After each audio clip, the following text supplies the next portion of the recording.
everybody.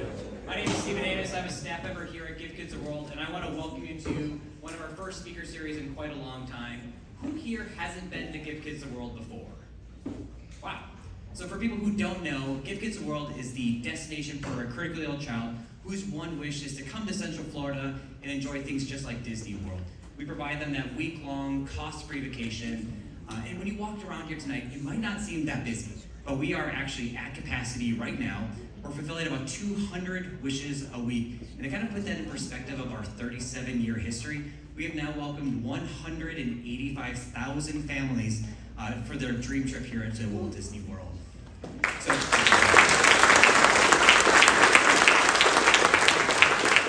and your ticket purchase tonight is making that possible for us.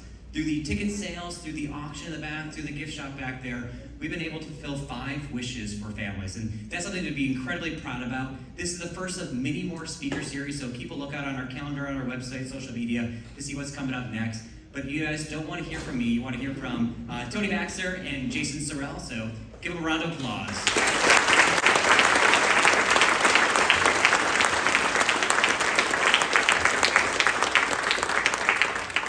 Hello everyone, how you doing? Now this event was originally supposed to take place last fall, but we had a tropical storm. So lots of water, lots of water and flooding, so we said we're going to move it to April, where there's not going to be any water for 3 months on either side of the event. We're in drought conditions. And no heat. And no heat. It's been very, very temperate. But it's my honor and privilege to host Tony Baxter, Disney legend, Walt Disney Imagineer. He's a mentor figure for me, been very prominent in my career, so it's an honor for me to moderate this talk, and you guys are in for some great stories and some great insights. So, ladies and gentlemen, Tony Baxter. Thank you, Jason. My partner in crime and writer of many books. He's done so many books on the mountains of Disney and the Haunted Mansion. And he wrote the afterword for the Disney Mountains. Yeah. And by the way, all those hands that went up that said they had never been to an event here before at the Village, I got a fabulous tour this afternoon, and this is like its own theme park. It's beautifully done, and many of the vendors for theme parks and actual theme parks themselves, like Disney and Universal, have contributed to build these things, and when you walk around, it's a jaw drop. It looks a lot like one of my favorite parks in Europe called Efteling in Holland. And what I was describing Efteling is, well, yeah, because they've been working with us on this and we've been working with them. So things that were created here to help children enjoy that can't access things as easily as other people can, have transformed out to other parks, and they've brought some of their incredible creations here for these kids to enjoy. So it's a spectacular thing, and it's as big as Disney World, from what I understand. The Magic Kingdom, it's about the same size. You know, so it was a fun afternoon, anyway. My theme park adventure. So it's as big as the Magic Kingdom, but it's easier to get into the restaurants here. Yes. So we're going to kind of go back to the start for me, which was down here. I was thinking I came here in April of 1971. First plane flight, you know, in my life, because I was 22 years old. And they were so desperate, they needed 22-year-olds to help build Walt Disney World, you know. So imagine that. When people come up to me today and say, how do you get in here? I was lucky. I was really lucky that that happened. And getting that year down here in Florida to build, it transformed me from a little kid who built models to someone who knew how to actually sculpt mountains and build the submarine ride that was here at that time. So that was my beginning, and I was thinking about this was the month that I came down here. I knew I was in a different world, because in California, if they handed you an envelope with keys in it, it would be crispy, you know, and you crackle it open, and there are the keys. And here they handed me what felt like a piece of cloth that was an envelope, and it just sort of, the flap just mushed off, you know, and there was the key inside of it to my apartment. And I said, I'm not in Kansas anymore. Anyway, so. Well, your Disney beginning goes even before that, because you actually worked in Disneyland and as an ice cream server, and you actually met. I did. I started a year before Walt Disney passed away. And of course, we weren't on, Walt wanted everyone on a first name basis, and if you could read your name tag, he would call you Tony. But you couldn't have an intelligent conversation with him because he was there and you were there. But I remember I was going to tell him all about not hiring enough people at Carnation to scoop ice cream, and they were making it look like we were fully staffed when we weren't. So we knew he was coming over to look at the place, so we put everyone on the windows. Tony Baxter, whistleblower. Yeah, and they should have been on breaks. They should have been at lunch. They were all tired, and Walt was like an hour late, so everyone was overworked. And I was going to say, Mr. Disney, you need to understand, we don't have the staff to open all this. It's just to make it look good for you. And then he came, and your heart is pounding, and he's getting closer and closer. And he says, so how are things going here, Tony? And then I said, just fine. Everything's just fine. That was my moment. Oh, good. I'm so glad to hear it. And it's over. Anyway, so. And afterwards, he's like, stupid Tony, stupid Tony. Yeah, of course. For 5 years I did that. Well, we never thought there'd be Disney after Walt. That was a big, concern. Is it going to go on? And I stopped actually my schooling projects that were all aimed at portfolio for a year. And it took me 6 months to get back into, well, maybe there is going to be something after Disney. And I was very lucky to get there at the time when they hadn't really, put a thought to that. These guys were all the same age as Walt, or maybe 5 years younger.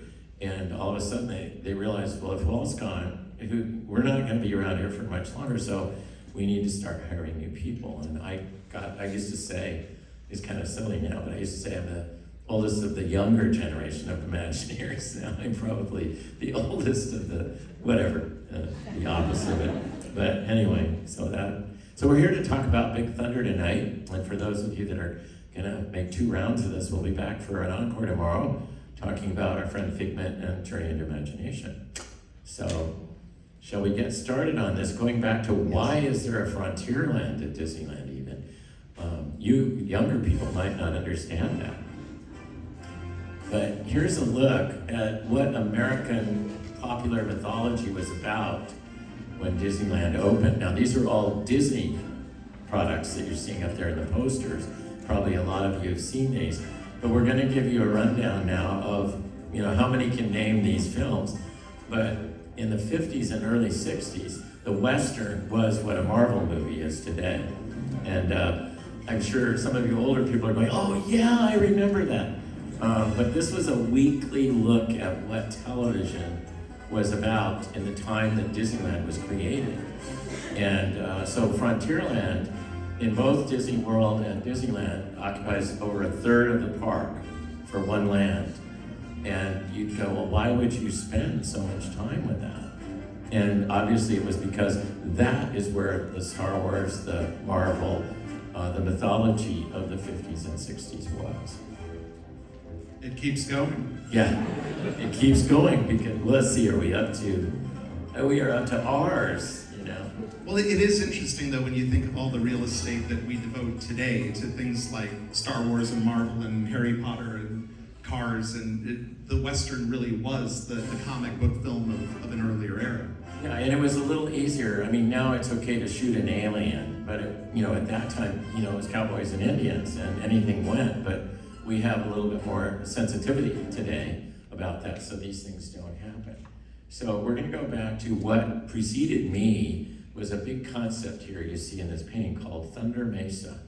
And we're going to give you a quick little look here at the ride that was inside, which was like Pirates of the Caribbean, but with cowboys and Indians. So here's a brief look at what would have been the Western River Expedition at Walt Disney World. And that was originally came about because Mark Davis and others didn't necessarily want to repeat Pirates of the Caribbean, because the thinking was Florida's so close to the real Caribbean and has real pirate lore, so people aren't going to be interested. So this was envisioned to be the substitute for pirates. Yeah. The thought being, let's bring New Orleans and the Gulf Coast to California with pirates, and then we'll bring the American West down here. And also there's even more, I think, affinity in Florida because Bear Band has always been really comfortable here Whereas it kind of died in California, and we had 2 theaters. You only have 1 down here. We had 2, and they had to close one immediately, and then the other one would run sporadically. So it's now Winnie the Pooh, sadly, but you still have Country Bear down here. And this was really a passion project of Mark Davis. Yes. Mark, and if you look at the mountains in the rear of that shot right now, that is Mary Blair, famed animator, who did the color styling for it. And they thought it could be a little more cartoony than what they did with Pirates of the Caribbean, which was more realistic. So there was definitely a color palette and a stylization to this that is a bit different. And this wound up ultimately going away because the public decided they wanted Pirates, yes. Shortly after opening, after seeing it on the Sunday night show, no one could understand why they didn't get Pirates here. So shortly after opening, cast members started wearing the buttons that said, "The Pirates are coming," in December of 1973. Who would have thought? I mean, they had a big television show about Pirates of the Caribbean at Disneyland. So Walt Disney World opens, and nobody could have expected it. All the guests that were shown that across the United States would say, "Oh, well, don't go to the Florida one because they don't have that great new ride, that pirate ride."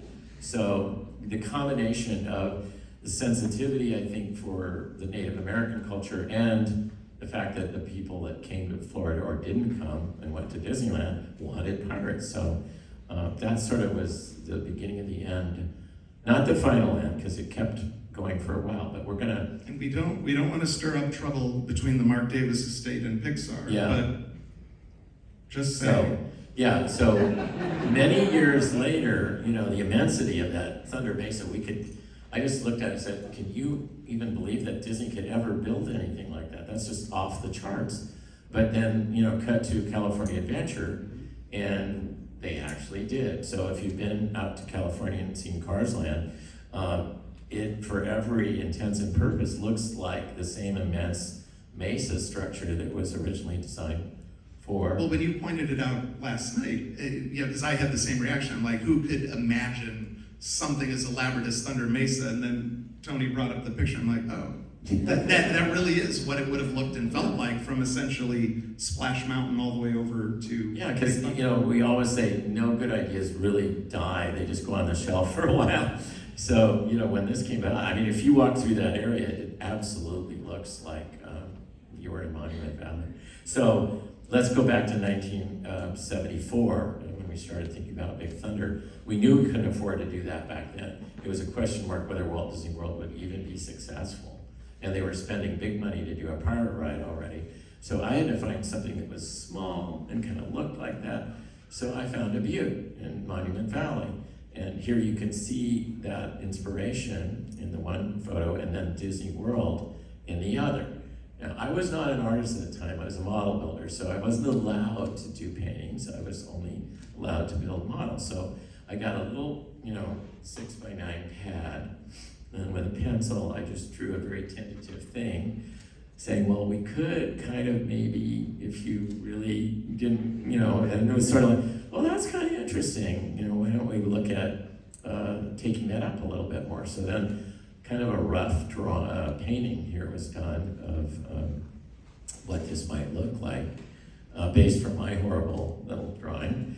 And then they said, well, I think you should build a small model of it so we can see it. So just a small model. Yeah, if you're walking around in this model, you'd be about 5/16, because it's called a 20th scale. So 1 inch equals 20 feet.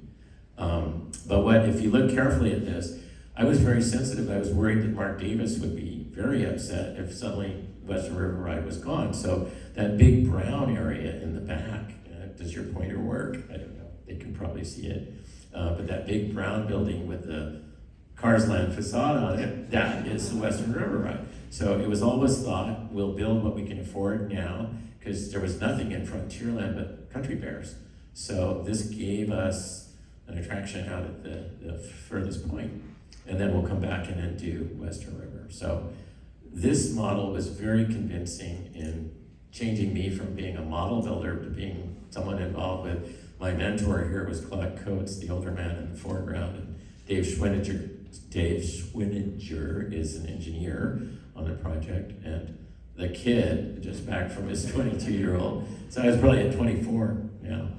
And didn't have the mustache, so that was done to make me look at 34 instead of 20. Not to pivot too much from Big Thunder, but you have an amazing sort of origin story with Claude Coates, who would go on to be your mentor. But yeah, tell I the do. folks how you first met him. Far before, working at Imagineering, I was scooping ice cream. I was kind of a naughty kid down there if I could sneak into something, and they were building this pirate ride. And our cafeteria, for those of you who are Disney fans, was called The Pit, and it was down under the Blue Bayou, but above the jail scene in Pirates. And there was a stairway to evacuate people eventually that went down from the cafeteria to the jail scene. So we're going back from lunch, and I said, I'm just gonna walk down that stairway and see what I can see. And I got to the bottom. The fire and all that had been turned on in the prison, and so all the crackling fire and the figures were there moving, and I'm peeking further and further to see what else I can. And this voice says, you can't see very well from there. Why don't you jump down into the dry track and I'll show it to you. And I looked back up the stairway and I said, goodbye, tell them I'll be back later. Got docked an hour's pay for that. But this guy gives me this incredible tour. And it turned out many years later when I worked in Imagineering, I was looking at my pirate souvenir book, and I'd always remembered, there's the guy that took me on his tour. But I'd never put together that it was the guy I now work with at Imagineering. And so I could hardly wait to go in the next day and say, remember the red and white candy striped outfit guy that you took on the pirate tour? And he goes, yeah, I think I do. He always gave me ice cream and he was a nice guy. And I go, and then he looked at me and goes, oh my God, it's you. And so that kind of turned our relationship from mentor and not slave, but mentee.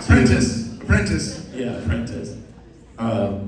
Into a friendship that lasted till Claude's passing.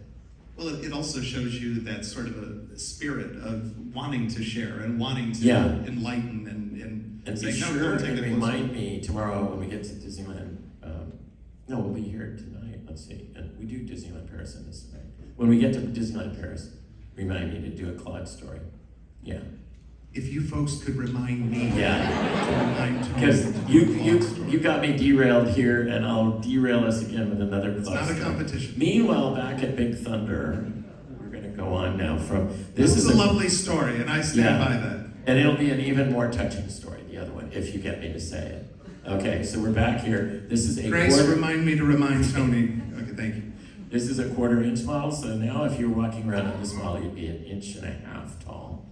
And it really begins to let us see and understand exactly what we're going to have to build. And people would sometimes say to me, do you really think people are going to see and understand something like the next one, which is the flash flood, from that train ride? I said, absolutely not. They're not going to be able to understand anything that's going on about that guy floating down the water in the bathtub.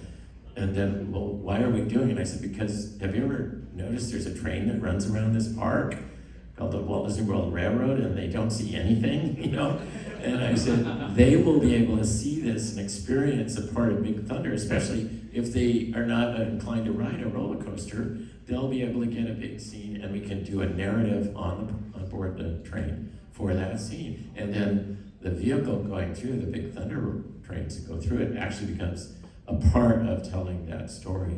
And what's interesting about that is it also contributes to the ride itself, even though the intent was to have something for the train, but to the guests on Big Thunder, this would be yet another example of just an abundance of detail and storytelling. And that goes back to when Walt was asked, actually Mark Davis, who did all the scenes in Pirates of the Caribbean, Mark would say, you can't tell a story on a ride like the Pirates. What are we doing? What happened? Everyone's laughing, and I didn't say anything funny. Yeah, I did. What? How do we, do someone know how to fix that? But you talk a little bit about how model making is, how important it is to the theme design process, because even today I think it's become, unfortunately, something of a lost art, but as you could see in the pictures, not now, but earlier, it really does help us do our work and envision what these experiences are going to be. You do have to fix it now, though. Oh! So what do we have to do to not let it do that again? I guess we need. Okay, all right, okay. There's no mouse. Yeah, we have no mouse. Yes, we have. Trackpad. Let's go back to Big Thunder. Steve Mountain. Jobs is like, you're embarrassing me. The importance of models, which is a good thing to talk about as we show you a painting. I'll go back. Is that you can move around them and get a really great sense of what it's actually physically going to be. And we do use computer-generated CG models with heads-up, sets to now do some of this, but it's still not as, tactile as being able to build a model and move things around quickly. And so models in both forms are used even today. But I'll take you through how some of that's changed as we get into the process of building Big Thunder, because it was during the building of Big Thunder that the computer took over. It was sort of in its infancy for Space Mountain down here, and then it came to full fruition when we built Big Thunder. Okay, so we're going to a painting, even though models are important, so are painting. Paintings are more valuable for selling a project. So if you're out there trying to get a sponsor or explain to the board of directors why we're spending this money in Florida, paintings are great. And so we were on a roll. We thought, this is a home run. There's nothing. It's an economical way to get something out where the Western River Ride was going. Absolutely nothing can go wrong. But George Lucas came along. Yeah, and so the space program. This is like the late, early mid 70s, and people were obsessed with going to the moon and all of that. So they dug out and resurrected Walt Disney's original concepts for Space Mountain at Disneyland. And Florida said, people are coming in droves to Cape Canaveral and Cape Kennedy for the space launches, so we definitely need to have something that plays off of that. So Big Thunder went on the shelf, and we opened Walt Disney World Space Mountain. And Space Mountain was not a new idea. No. It actually went back to Walt. Walt presented that in the LA Times a year before he passed away for Disneyland, because Disney World didn't exist. But anyway, so that was crushing. But, like, all good stories have a good ending here, so we'll go forward. This is back in California. This piece, when I was a little kid, was on a board fence in front of this area in Frontierland, and it said, coming soon. This whole area, Rainbow Ridge, the stagecoaches, all of these great rides, and this thing called Rainbow Caverns that was another Claude story. Walt wanted a cavern that had every rainbow color of water in it, all done with black light. And none of it would mix. They would all stay pure red and pure green and pure blue and all that. And the engineers came in and gave a big discussion about how this is impossible, it'll never work. And then Walt would tap, and he'd raise his eyebrow, and he said, well, does anyone here at Imagineering think that it could work? And Claude says, well, yeah, I think I could build it. And he goes, you are in charge of the project. So Claude came up with those Tuffy pads that you clean the junk off of your pans with, that are all bubbly kind of foam. And when the water fell into that, it didn't splatter. So the pools of different colors didn't mix. When the sprays would come down, they went into the pads and stayed pure. So Rainbow Caverns was an amazing thing. So as a child, I grew up with the 4 major attractions here. The stagecoaches, the Conestoga wagons, and the mules, which was hard to believe we actually could ride animals at Disneyland, but it was a great ride. It was an e-ticket.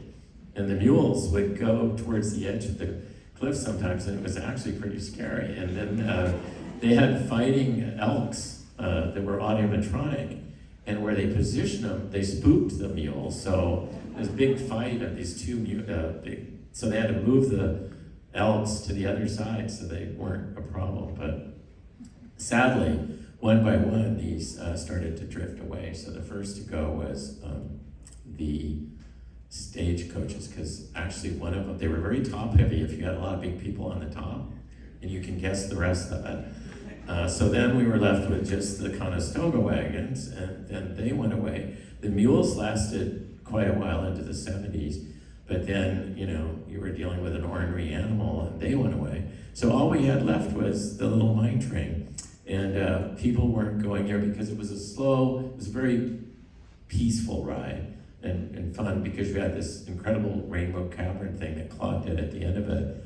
But eventually it was time worn, and people were saying, what about that thing the 22-year-old kid did for Walt Disney World? Could we maybe, while they're having their joy with their Splash Mountain, maybe we could do one of those.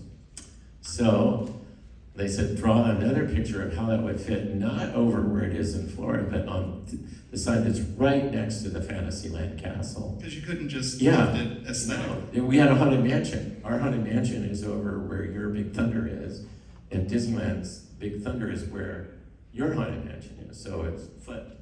That means all the drawings had to be put in the blueprint backwards, you know, when we flipped it. But anyway, so I did that sketch, and then I realized because it was next to Fantasyland, I needed to go back to nature and find something that worked as a backing piece to Snow White and everything. So we weren't allowed to go on trips those days, like a certain guy that did the Animal Kingdom that went all over. So they said, you know what? He's talking about Joe. I didn't say that. So they said, we've got a great idea for you. We have a great library of National Geographics up in the library. Why don't you just go down there and get out all the national park books? So I did, and I opened the one on Bryce Canyon. And the first line in that article was, when you reach the rim of the canyon at Bryce, you'll be looking at something that was crafted, you would think, by Walt Disney. So I said, that settles it. Of course, now we own National Geographic, too. Isn't it funny how the world changes? So anyway, I got It takes less time to talk about the things Disney doesn't own. Yeah, right. So that became the basis of the Disneyland version. So that meant got to go back and make another model, because it had to be backwards from the one that we did for Walt Disney World, and also accommodate the fact that where that flash flood was designed for your park railroad at Walt Disney World, we are right up against the Pinocchio ride. You know, so we not only had the problem of no view from a train ride, but we had to hide the view of the back warehouse building that is Pinocchio by putting you in a thing we call Coyote Canyon, which is a little bit of a thrill that you get at Disneyland at that point that isn't in the ride down here. So they both have their eccentricities. And it's interesting that the Bryce Canyon look is more whimsical, but also it feels better in the compressed footprint, whereas here in Florida you have that sort of epic landscape of Monument Valley because you have more space to work with. Actually, that leads into another thing that I've used to identify how we build something for the different parks. And pretty much I'll discount Tokyo because it's kind of a clone of Walt Disney World. But, you know, Monument Valley works so well down here because Walt Disney World is spectacular. The charming nature of Bryce Canyon works at Disneyland because Disneyland is the most charming park of them all. And it works in in Paris as beautiful, which you'll see later, because everything in the Paris park, Magic Kingdom, is so much more beautiful than other parks. So that, whenever I was involved in doing something, I would sort of set the beginning first day on, it has to fulfill spectacular, charming, or beautiful. Now we will go back to our previous scheduled program, which is Big Thunder. So here are a few shots of that model. And it was really fun to not build one Big Thunder yet and already be building a second variation on the model, you know, with a whole different look, and reversed. And it actually worked pretty well in reverse. So about this time they said, so what do you see in this thing? If, you know, if you've done, like, is it just a roller coaster? Because I think Six Flags up in Atlanta had I'll butcher this, the Galactica mine train ride, yeah. And they said, is it like that where you don't see anything? And I said, no, we'd see something. Well, what do you see? So not being the artist, I did a quick drawing and then I had to figure out how to paint it. And I showed this finale scene, you know, for the avalanche at the end of it. And so they said, okay, this is starting to feel like a Disney attraction. And none of the guests are facing the camera because... I can't paint people. Yeah. So every rendering I do will be So this kind of got us to the point where they said, okay, we're going to put some R&D funding into doing this. So they actually built a test track out in back of Imagineering, and so we could go up the hill and go down the hill and kind of start to feel what the capacity would be like and how many cars you need to make that and so forth. So it was getting serious now, all because of Disneyland, which ironically we had built it for Florida, now is Disneyland. So here you see two models. In the foreground is Chris Runco, who ultimately built Rex, the pilot for the original Star Wars ride, and he's now in the cantina in Galaxy's Edge. He designed that character. He's doing the steel model, which is at a 1/4 inch scale, and behind that enormous pile of foam is the inch scale model that would be used in the next element, which was this field of, these are foot grids, and they represent, each one of those squares is 1 inch on that inch scale model. And so all the steel was built, you can see steel laying down there, and so it was bent as per that inch scale model. And then in the next one, you can see it being assembled into these cages, we call them. They looked like kind of bent up bird cages, and bent with pencil rod and steel, and then covered with metal lath. And then each of these cages had a number on it, and they were stacked up based on their number. And that's how you get, I think the difference between Disney Stone and most of the other companies, I mean, Universal is getting smart now too, but the fact that your eyes have to buy reality in something that's artificial is that there's a consistency to the elements of nature in it. So the banding of rock work where it's more fragile and more hard and all of that, that has to carry through the whole thing. And if you were making it as a sculpture, you'd lose sight of that. But by doing these in cages off of the model, they all have numbers and they all line up. So the banding of the various layers is consistent. And this is all before, like today, this would all be done, figured out digitally. Yeah. But back then it was much more analog and had kind of a DIY quality. So, all right, so now we move on to, it's starting to take shape. And I remember bringing my dad out here, who grew up near the Sierra Mountains at the foot of them in California. And, you know, the fact that his son was building a mountain in Anaheim, that kind of intrigued him about it, because he wasn't a big Disneyland fan, but I remember getting to take him out there while we actually built that butte that you see on the top there on the ground. So we hadn't done a Big Thunder before, we didn't know, so we then lifted it up and put it in place, so he came out for that crowning, if you will, of the mountain. And it was an amazing day, because it went from just a steel, you know, building that looked out there, and all of a sudden there was this thing that wasn't going to change from that point on. It was going to be that in Disneyland forever.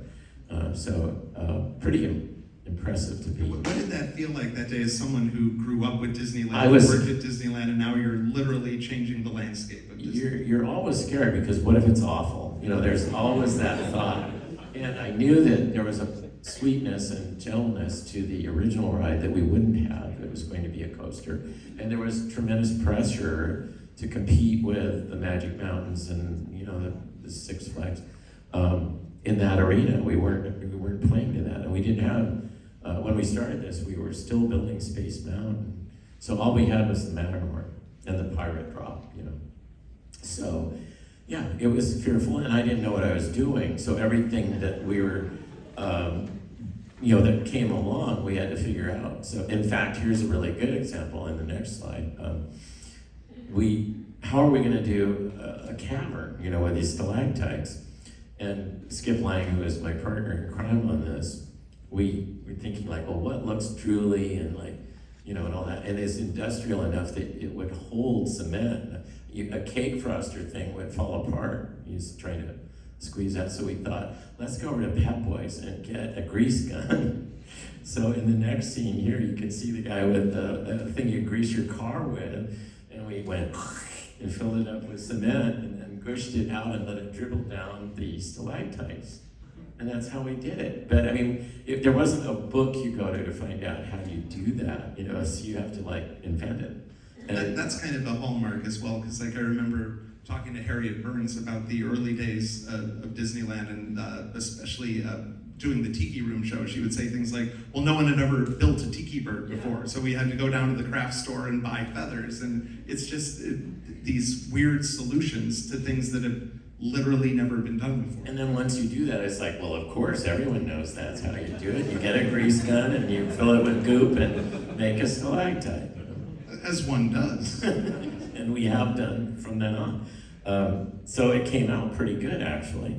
And so each of these things that you kind of ticked off, like, how are we going to do stalactites? There's no way. There's no book for it. There's, you know, if you tipped a bucket over, it would pour out. You couldn't get it over onto the stalactite. And so now, as you finish each of these things, you go, well, that came out pretty good. Maybe this is going to be okay. So the fear factors start, you know, going away with each element of it that looks pretty cool. I can't even tell what that next one. Oh, I was like, here, if anyone takes postcards and sells them to the park, give them the idea that you should take all of the pictures from where guests can't go, because then they're going to buy them because you can't take them with your camera. Unless you're on TikTok, then you go wherever the hell you want. But here's the thing, I mean, like, this is down there in the ride watching the train go up, and it's just fabulous. I would buy that postcard immediately because there's no way you could take it, you know, so just remember that. So here we are, we got to the finish line, and we had I think what do you call it, a strike in the middle of it, and a few other things that delayed us from Disneyland's opening was on July 17th, and we opened in September of that year due to a strike down at the park, but it went really well, and so here's kind of a little video recap of that time in my life.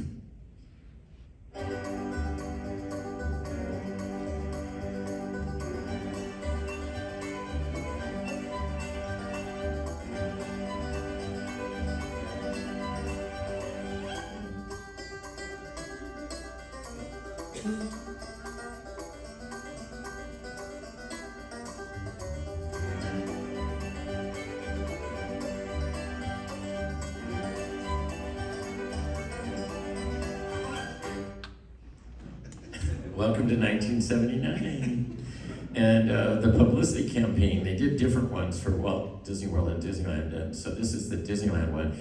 And it's, I think, even pre-VHS. So be prepared to see what we had to look at on TV back then. No one knows what strange force has unleashed the runaway mine trains on Big Thunder Mountain, but every day, Big Thunder strikes.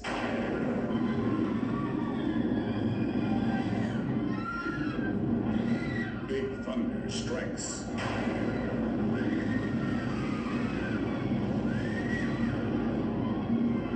It will only happen at Disneyland. Not really. It happened somewhere else. I love how it's known as this kind of rollicking family ride, and in that commercial it's like, let's get the guy who did Jaws. Yeah. Scare the hell out of you. So, you know, we opened and we renamed the little town there, Big Thunder. And a project like this is immense, and it has an immensity to it. In the next slide, you can see looking down over it's again on the opposite side of the river, right next to where your riverboat landing and the Phantom Haunted Mansion would be here. But even though, you know, you undertake a project like this in the grand scale, and how does all of this take part in it being a tapestry? When it opens, the guests find details, and they lock in on those details.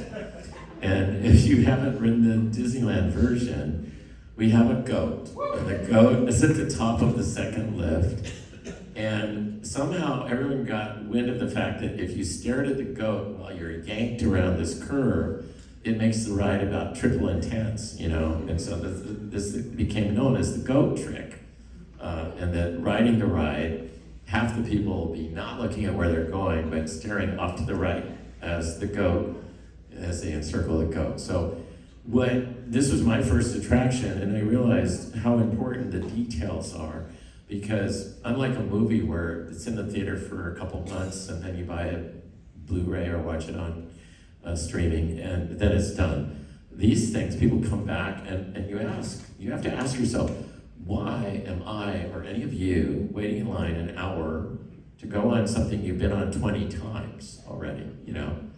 Like Peter Pan has been there since I was 4 at Disneyland, and I can tell you right now, there's a 50-minute wait to go on that same ride.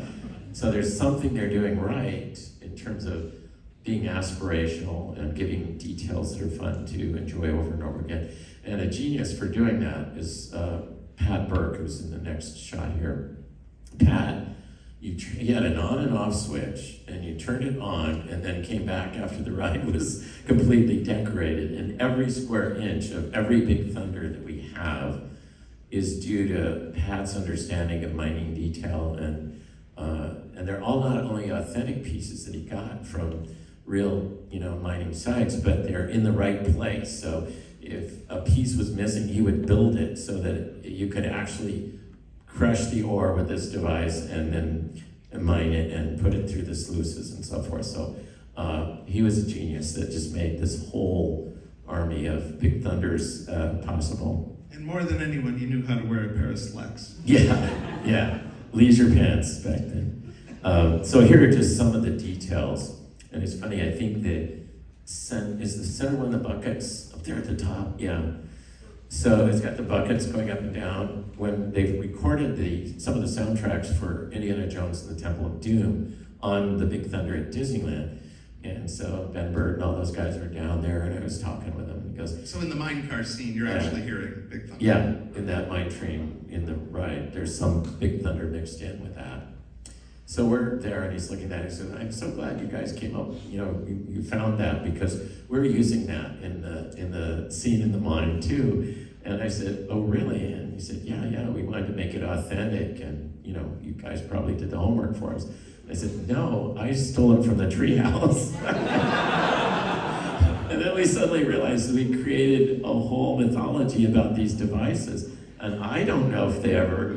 But they're really fun to look at, So. And you were saying that all of this equipment is in the actual place it would be if this were a real mine. Yeah. So, yes, the way we have is Pat went to work, and I said, I want one of those devices. So we did it, and then Pat built all of the sluices where the crushed stone comes up and it's washed down in those things where the gold collects in the various levels. So that part of it is real, but as far as whether they built those short round things or Swiss Family Treehouse things, I don't know.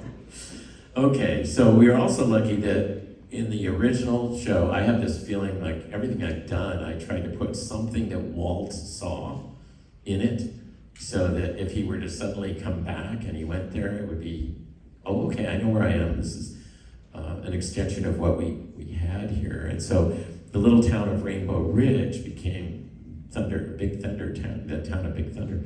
But the buildings we were able to salvage. So these were there from 1956, and we picked them up with a crane. The carpenters came in and rehabbed them all, and they went back out, and they've been there every day since in California. So that is a little different too from Walt Disney World, because that's in the spot you have the geyser country. At the end of the ride here, we have this little town. And in addition to the goat, there is another unsung hero, a Big Thunder Mountain Railroad. Yes. Yes. Dow McKinnon. Now, I don't know if this became a thing down here, but in California, this here is the wildest ride in the wilderness became a catchphrase that even one of our AM channels on the radio used it as their, this here's the wildest radio station in the West, And but you'll recognize his voice. You can see all of the roles he's done for us here at Disney. Now then, hang on to them hats and glasses, because this here's the wildest ride in the wilderness. So it's details, whether it's audio, and George Lucas was fond of saying that in a film, 50% of how much you remember about it is in the music and the audio. And so Dow really gave us that moment where that's one of those reasons why you wait to go on it again and again. You like to hear that in the second before you're going to be dispatched, and so it's a rush to hear that. This here is the wildest, and then off you go. So that takes us now to moving across the nation, back to Back where you started. where we started. And so One thing I was curious about is when you were doing Big Thunder for Disneyland, did you know the Walt Disney World version was going to come along eventually, or was there a period of uncertainty? no, I don't think it ever went back into it's not going to happen. Like that was unfortunately true of Western River about this time. We knew it probably wasn't going to happen because the pirate ride was such an immense, and they built that whole Caribbean Plaza and all of that. So they had been spending at that time a lot for what was coming in here. So we were lucky to get this on the boards, and also because it was coming out well at Disneyland, World didn't want to be jealous again and be the part where don't go there because they don't have that Big Thunder ride. So, well, we were catching up by building Space Mountain after our Big Thunder opened after Space Mountain. But so we had Space Mountain, Big Thunder, Matterhorn, and so they definitely didn't want to be left without a Big Thunder. So we went almost simultaneous. It was about a year later that we did the same process that I showed you for building Disneyland. It was just replicated down here, but with a theme change back to the spectacular nature of Walt Disney World and making it Monument Valley. So here was the marketing art for Walt Disney World, and I think we've got a different trailer here for that too. Used to be there weren't no mountains in Florida.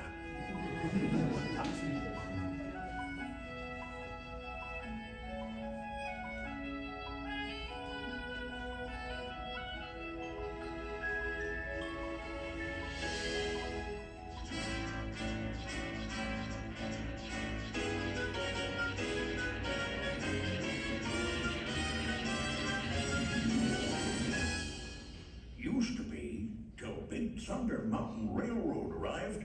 Catch it. Catch it. Catch it. It's like you had the terror of the Jaws guy just when you thought it was safe to go back to Disneyland. Catch it. We ain't had no mountains before. How very Florida. Catch it. If you can. Because we had that other one from California, which was so ponderous and dignified. Anyway, so now comes the first of two embarrassing moments in the evening, which is a video that was done for the opening day at Walt Disney World, and I have a cameo here. In a big way. The grand opening festivities were no different. About 300 people took part, while several hundred more invited guests watched. Among them, entertainer John Davison and his daughter. Disney Classics designers, Imagineers. The one who dreamed up Big Thunder is Tony Baxter. Well, I've been working for the Walt Disney Production Center for about 15 years. I started out scooping ice cream at Disneyland in '65. And after I graduated from school, I went to Red in the model shop there, where I developed the first model for Big Thunder. A Disney show stands out because it's more than people expect. The big finish for the opening show, a 10-minute extravaganza, complete with ground-shaking thunder machines. It was great as the mountain seemed to explode.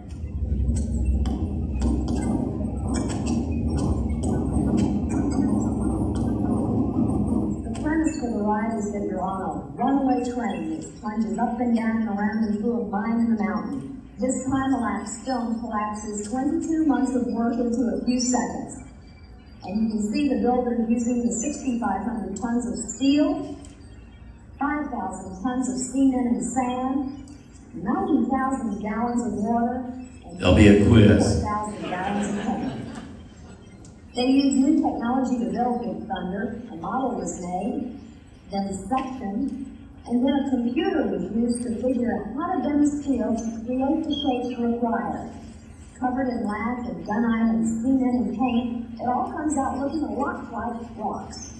I remember looking at it as a model and wondering, I just wondered how the effect of that will be, seeing it big. I don't know, you don't get the impact until you're really near, and it's impressive to me. There is so much going on during the ride that you can't possibly see it all in one trip, which is the whole idea. I think there's more right now than we could possibly see in one trip, and that's kind of the magic of Disney World, Disneyland. Our shows really an interest to go back and to understand. I love listening because you'll hear people comparing notes with one another as they get on this, and we'll just see the results. Why didn't see that? I saw this, but why didn't see that? Well, let's go again. So it's kind of fun to listen to the different perspectives. Once the invited guests had taken their ride, it was time to open Big Thunder to the public, and there was no lack of people anxious to hit the tracks. In case you're wondering how many people will go through Big Thunder Mountain today, well, I counted them, and we came up with a number for you of 2,000. But seriously, judging from their comments, Big Thunder Mountain is a very big success. We'll have departments next. How much cement was? I've already forgotten. I apologize for that sound because it's not distorted like that. So it must have been we were trying to boost the sound. So my caution to you is when we get to the next sound, it might be loud again. So I don't know. So here's an interesting fact, other than how many pounds of cement and steel. Cement. This is the only mountain, to my knowledge, that's located on 3 continents. And they say the 4th time is the charm. And so one of the things that the first 3 share in common is they were the last thing to be built in the land in which they were added to. So that meant it was not a prime space, it was leftover space. But when we went to Paris, I thought, well, let's put it in the center, so that, but isn't that where Tom Sawyer Island goes? And we found that in the European culture, Tom Sawyer and Mark Twain and whatnot is not as big a deal as here. So we could reconfigure all of those adventures on Tom Sawyer Island to Treasure Island and make an adventure island over there that literally has the same caves and a bigger tree house because we've got the Swiss family tree house on that island. And it worked out terrific to ship that there. And then the center of the waterway becomes the focal point of Big Thunder with all the boats and all the pedestrian traffic and everything going around that. So it's enlivening the entire atmosphere. And the other thing about the Europeans, they have a more purified view of the American West. Here it's everything from the Kentucky backwoods and forested areas and up in Washington, the rainforest and all that. But in the West, it's gotten over there via John Wayne and John Ford and various other, it's Monument Valley. That's what they know from the movies. The movies. And so the Marlboro Man was a huge thing when we arrived around the late 80s, it was still billboards everywhere. And so that whole idea of the rugged American West.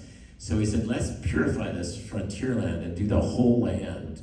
And so it was kind of a great Colorado River with the Big Thunder being the monument in the middle of it. And so Tom Gillian did this first sketch that depicted that, and then the next one is the reality of it. So it actually worked. Now the hard part was, it was actually an ulterior motivation of mine. I never liked the ending run out on Big Thunder because it's got to save some energy to get you out of the station and back into the ride for the next group. So you're sort of cheating people on that last run out.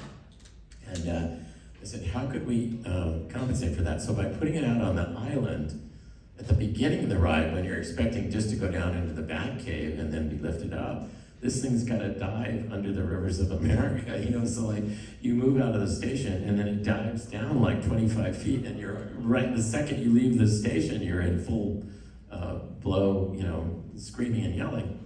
But on the way back, you're already going at a clip and it goes into the snow shed where we normally just start to slow down to go into the ending. And instead it's got to dive down. And we hit the fastest speed on any ride in any park that we've ever done. Maybe Guardians or something would exceed that, but I don't. At the time, it was full tilt and pitch black, down at the bottom of this thing. And when people pop out back on the street side, because the ride is all out in the middle of the river, you come back to the street side and it pops out from that experience. And the look on everybody's face is priceless. It's not just the dinosaur bones and the geysers, it's like, holy, blank. So it worked pretty well. So here again is another overall shot of how that looks in the middle of the river over there. And from a storytelling perspective, Big Thunder actually helps anchor the story of the whole land Yeah, and tie yeah. everything together, which had never been done. Because we have a story about the guy that owns the Phantom Manor over there and made his money off of the gold that was taken from Big Thunder, and so it's very consistent. It's a town where John Wayne would feel comfortable walking through. Or John Stamos. Or John Stamos, yeah. Well, if you can't have one John, you can get another one, and that's Mike Love of the Beach The Boys. Duke, Uncle Jesse. Yeah, did you bring your slide of you performing with them? I actually got to perform with the Beach Boys about a month ago. They were into. I took John and his family around Universal, and Yeah. we saw the show the night before, and they like shoved us all out on And stage. John is a uber Disney nut, you know. In fact, last summer had a 35th anniversary of the 33 Club, and John was asked if he would host it, and he said, "I could do that. Could I be a member?" And so that was how he got his membership. That was yeah. Anyway, Uncle Jesse's. he sent me that, and he says, "Guess where we are?" You know, and then he put below it, "This is my absolute favorite Big Thunder in the whole world," and I'm glad he thinks that because I do too. You know, and then one of my mentees, like I was to Claude, Dylan Olsen, who worked for you guys, got married, and they came over here, I think, on their honeymoon, and just shot this random picture from the Phantom Manor queue. And I said, "That is stupendous, you know, that is just beautiful." So I wanted it here kind of as my final shot here of the most beautiful of all the Big Thunders. Now, going from beautiful to something Ugly. slightly less so, this was intended to be my gift to you. I got to work on the 2012, I think, enhancement of Big Thunder here in Florida, and we thought, wouldn't it be lovely to pay tribute to Tony? So Barnabas T. Bullion was born. We came up with this elaborate backstory for the head of the Big Thunder mine. We actually tied it back to the Discovery Bay story and the Society of Explorers and Adventurers. And we thought, oh, we're gonna have a portrait and Tony's gonna be so flattered. And our portrait artist, and this is actually the revision. The first one, you looked like a mad Donald Sutherland. And Tony was like, I was so excited. He's like, "Why'd you make me the bad guy?" And I'm like, you're not bad. You're just. Well, I got fatter because after they did this, and you know, it's Well, in the queue, and I that's have to Kevin go. Feige's fault. Yeah, they decided. Marvel made you the bad guy. Yeah, Marvel decided this was really a great idea. So let's turn it into a series of comic books. And so they took that Barnabas character and made it the villain of this comic book. And so now I was really mad because I didn't think I looked like that, generally speaking. But then a friend of mine who worked on the comic book, while he was showing it to me in a restaurant, snapped my picture. He goes, "I'll let the picture speak for itself, you know, whether or not you look like that character." You could be a meme like Ben Affleck, like Yeah. sad Tony looking at his comic. So, all right. So anyway, that was, I have trouble with seeing myself. You know, we could probably get you that portrait if you Yeah, I'm sure you could. hang it in the house. It won't hang in my house. I bet you John Stamos would like it. You're probably right, or Brooke. Okay, so we have something here for you. Can we pause it for a minute? So this was done for the new Mickey shorts that became the inspiration for the Mickey's Runaway Railway at the studio tour. But I was looking through them, and we found this one, which is a tribute film by obviously someone who directed this, who loved the original Nature's Wonderland at Disneyland, and also loves Big Thunder. So it combines Mickey Mouse with the Rainbow Caverns mine right, and Big Thunder all into a 3-minute extravaganza here, and I think you'll enjoy it if you haven't seen it. The original souvenir guide. Not a bit now. Mickey, I don't think we should be following this. Of course we should. It hasn't let me down yet.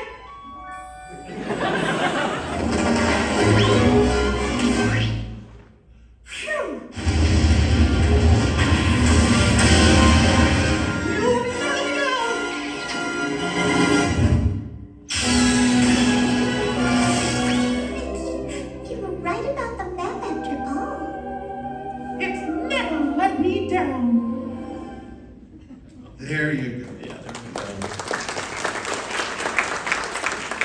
it reminded me that I forgot the Claude Code story. It's kind of a... Grace, I told you. But there was Rainbow Cavern, so that was Claude. So here's the tag end to that. I'll try to make it a little happier than it was. But we were nearly finished in Paris, and it was a beautiful day in January, which doesn't happen often in Paris. And I thought I'll just call Claude, and they knew I was in the hospital. I didn't know what it was. And I got through to St. Joseph's, and Alan, his son, was there. And he said, "Oh, they just took the breathing thing out so he can talk to you." And I said, "Well, I can hardly wait for you to come over. It's all because of you, and you were the one. And it looks great, and we can tell now it's going to be successful and whatnot. And so you get out of the hospital, and we'll see you there." Well, in 2 weeks, he was gone. But I don't know what compelled me to make that phone call that day.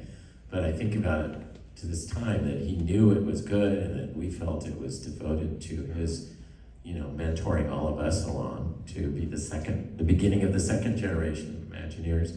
And this was a tribute to all the things that Claude did. So even there in that Rainbow Cavern, somebody put that in there because they loved what Claude did back when they were a kid, at Disneyland. So that's my Claude story. But that's also a testament to just the lineage in this industry, and obviously in the Disney parks in particular, from Claude to you, and just Big Thunder alone is 4 different versions.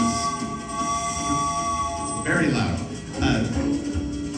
4 different versions, 3 continents, 40 some years, and now it's in development as a feature film. It's Possibly, just yeah. And who can forget those comic books,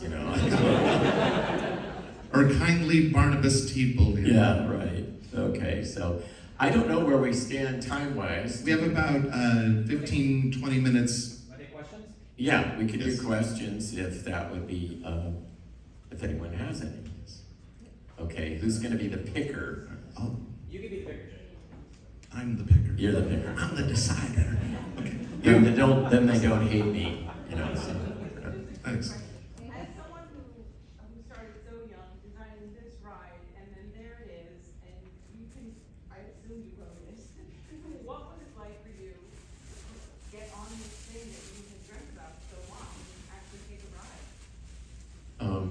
Each time it was the same kind of thrill, and probably the one I had the least involvement with was Tokyo, which is kind of a clone of this one. And I mentioned Skip Lang, and Skip was over there with Pat Burke, and they pretty well, that was the 3rd one, and so he knew it really, really well, and it came out great, and it's got its own little flavor to it. But I did get to go over, and I brought some spray cans, because I had this idea of powdering the furthest buttes so it looked like it was purplish, Purple Mountain's Majesty, in the background. And the rules about taking spray cans on an airplane were so strict that I had to get these little tiny, model kit. And it was ridiculous because when I got back and looked at what I had done, it was like nothing. It was But anyway, yeah, I think the most exciting was upping the ante in Paris, where, okay, so that was 1992, and the first one was 79, and so it had been, figured that out, 79, 89. It was about 13 years between the first and the last. And so you'd think, what is it that inspires you to do something for the 4th time? Making it incredible, And so when the first rides on that, you just went, oh my God, Big Thunder is now in the, pantheon of really great rides over here. So that was probably the one that stands out. But I remember my mother in Florida, we coaxed her into going on this thing, and she slithered like an eel out from under the bar, and she was like a lump down on the floor. And her lady friend, was in the seat behind, 10 years older, and having a blast. And my mother was a pile of blob down on the floor. It was so embarrassing. But anyway, that was here at Walt Disney World. Yes. So you were successful 4 times. Why is it not? Did you push for it to be in Shanghai and Hong Kong as well, or what what's the reasoning that it didn't get to those two parks? I think changing of the guard, it boils down to everybody that comes into roles at Imagineering or Disney or wants a chance to do a new flavor, and I wrote the one in Hong Kong. I forget what the name of it is. Grizzly Peak or something. No, that's Disneyland. Yeah, and it's a good ride, but I'm not a fan of going backwards. So I have done Everest several times by being forced into it. the portion of the ride that goes backwards, I think I did it twice in a row once, but normally once is enough for me on that, So Grizzly has some backwards, but it was easy. It was not as intense as the backwards portions of this, Hagrid's is okay too, I guess. There's a backward. Yeah. But it has backwards on it, right? It does. Yeah, so I caveat it that way. Okay. Yes. With Paris, you were talking about originally Thunder Mesa. So in the Phantom Manor, you go through that ghost saloon town. Was that kind of an homage? Well, as Jason said, we kind of homogenized the whole land to be more of a John Wayne frontier land because the subtleties of Kentucky, where Davy Crockett was, and all of that is sort of American but not European. They get all of those cliches that are so the idea of ending up in a ghost town with coyotes bailing at the moon and all of that, which has been rehabbed beautifully about 2 years ago, because we never got to do it completely right when we opened, but they did a great job on the rehab on that one. But anyway, so everything from that to the Boot Hill Cemetery beyond it, and the look of the Phantom Manor over there is much more of a Western mansion, kind of a ghost town mansion. And so the whole land, I think, plays off of that one thought, and it's kind of like how Marvel does movies. There's a Marvel universe, and I think Big Thunder is kind of the motivator for the universe of that frontier land. And even like when we opened Zorro, the black and white Disney Zorros were still huge on TV over there in '92. So we just got a guy, put a mask on him and a horse. They played that Out of the Night when the full moon, and this guy comes riding out, and they do a rope trick thing with the guy falling off the building. And then the guy stood there for the rest of the night signing autographs. It was like, it was amazing how many people came out for that. It was like the big deal, Zorro. And he fit perfectly into that kind of dry, dusty frontier land. Look. Yes. Yeah, you. Okay. As your time as an Imagineer, do you wish, did you have any ideas for an attraction that you wish would have gotten done? Yeah, about a dozen of them. There'll be a meal break. Yeah. Yeah, it's, that could be a whole evening talking about, the first thing I did to get the job was a Mary Poppins attraction, and then we did Discovery Bay, which had an aerial airship ride that you were suspended looking down, kind of like what King Kong originally was at Universal, which was an upside down simulator. You're welcome. Yeah, but we had the idea first, so somebody saw my idea. Anyway, so there are a lot of things that could have been. Well, Discovery Bay. Yeah. Bits and pieces elsewhere. Well, we dribbled it out across all of the United States. So the Volcania in Tokyo Disney Sea is pretty much the centerpiece of what Discovery Bay was all about, and that was also going to be for Disneyland, or California's Disney Sea, that was in Long Beach, but then went to Tokyo.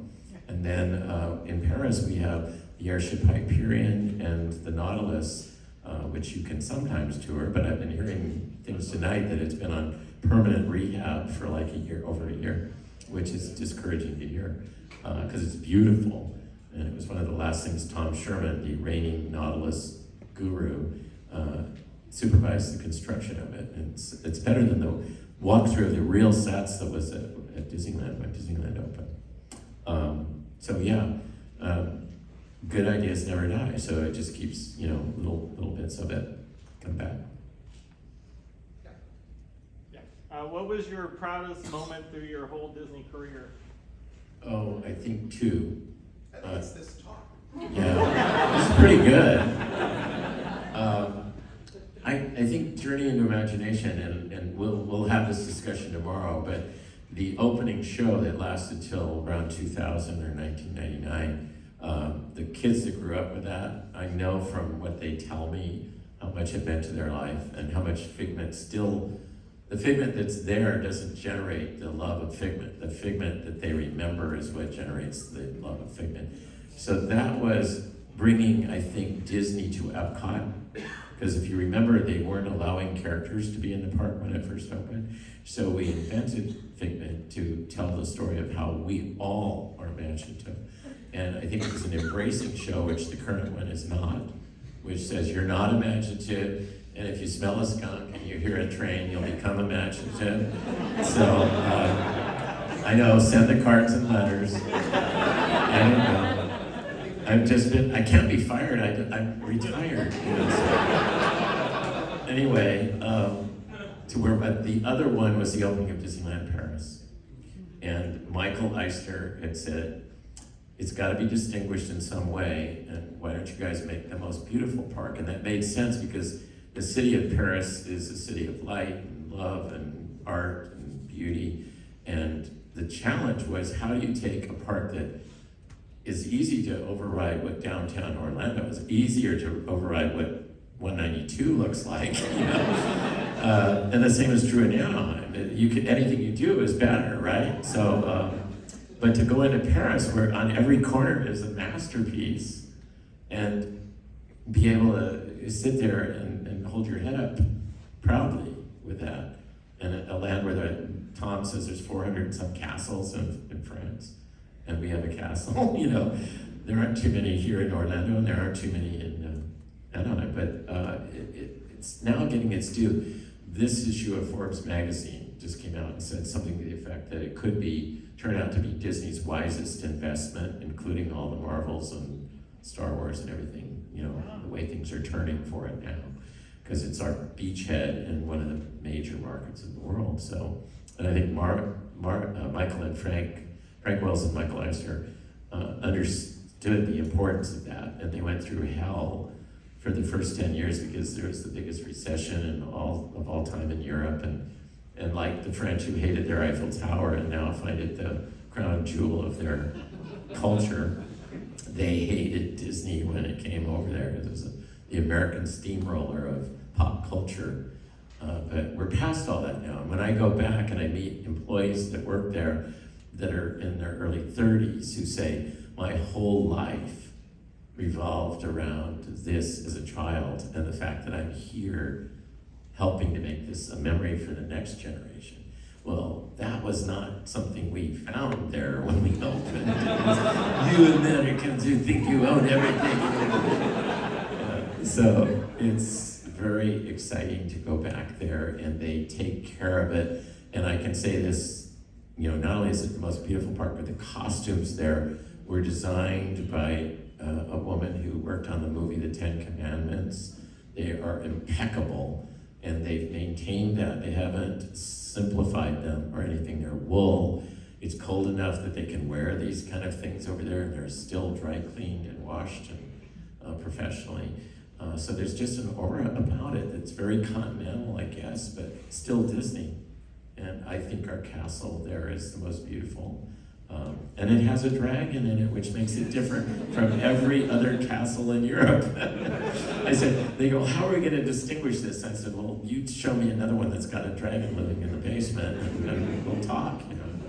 You were saying how management said, well, you're not going to get capacity. Yeah, that's just a thing you walk by, that's not capacity. Well, so, you know, you do these reviews to find out what the public thinks, and number 1, Pirates of the Caribbean, number 2, Big Thunder, number 3, the dragon and the castle. So I said, I don't care if you don't count it for attendance or value, but it's the 3rd favorite thing, you know. Now we have a few more rides over there, but that was opening day. And it's still, I went in there and they keep him up really well. So when I walked in there, I was worried, is he gonna be breathing smoke? Is he gonna move? And every time I go in there, he looks really good. So, all right. Yes. So, Big Thunder famously, supposedly, can help you pass a kidney stone if you're in the back seat. And my question is, to what extent, like, you kind of knew what it was all going to look like. To what extent did you know what it was going to feel like? Like, how much of that was planned and how much of that was like just kind of happy accident? I think at that stage it was, I'd gotten my job because I did a marble machine that allowed, they were actually steel ball bearings, but the size of a marble. And they rolled through all these tracks and they activated all this stuff. So I had no engineering training, but I had a sense of what gravity can do and what the limits of it are. And so when we were working with a very primitive computer programs to develop that track, the guy that was from the engineering side said, "You've really got a sense about this. You're not that far off. You're maybe 100 feet too long, and we're gonna have to shorten it to get enough energy to get to the next pickup point."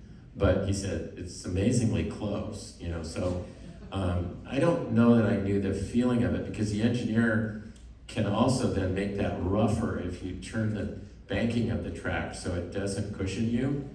And sometimes we do that, and sometimes we don't. Like Indiana Jones, we deliberately in California make the ride go against the turns, so it feels like you're gonna fall out, because that's more fun than if you're only going 15 miles an hour and you're feeling the curve the way a production car would do. You want to go the opposite way. And there were a couple of mistakes in Big Thunder, but I think both the tracks have been reprofiled now. One was in the middle of the spiral butte where you were leaning in on the curve, and then it shot out and then went back. And it was where the two alignment things from the computer met and were welded together. And I said, leave it, it's so perfect because everyone's locked in, and then whoa, they kind of go this way and then back. But they finally, I think, took that out. And the other one was what I call the head knocker.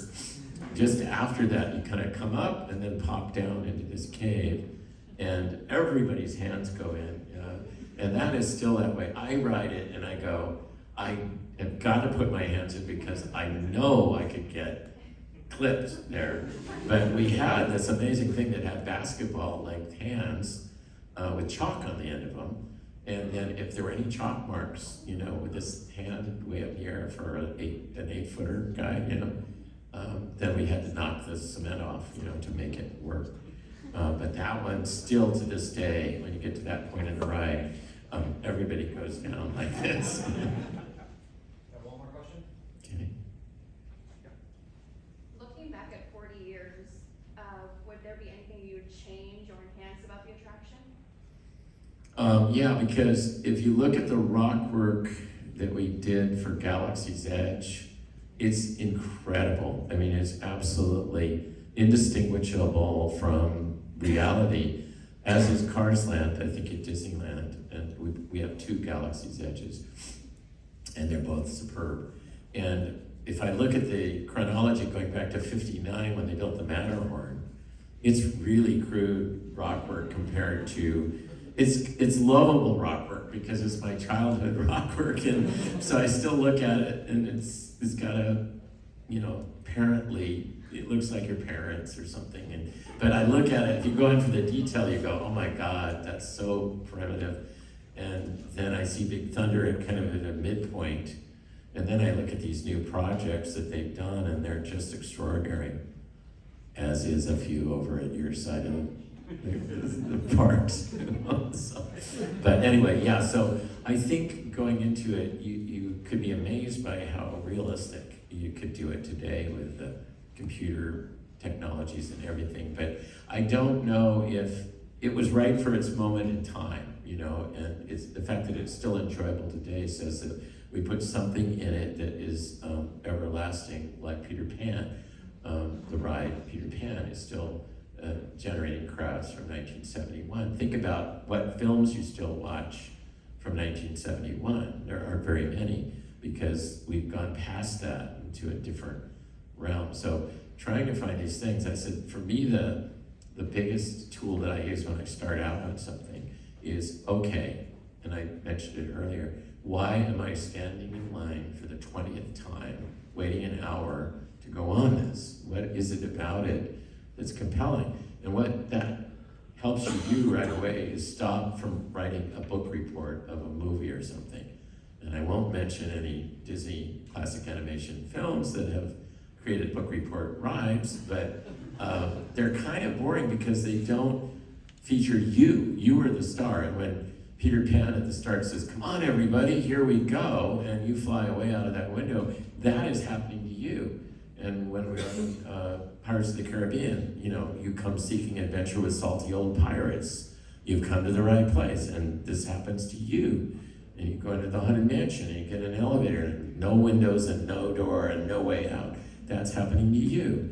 So I think one of the things that's on Big Thunder, that's definitely an experience that's happening for and by and you, and not a third person book report of the old miner or the guy in the bathtub in the flash flood. Those are incidental to what's happening to you. And I think that's the perspective that needs to be in almost every classic Disney ride in order for it to survive from one cultural era in which it was created to the next. And that concludes the evening. Give him a round of applause, everybody.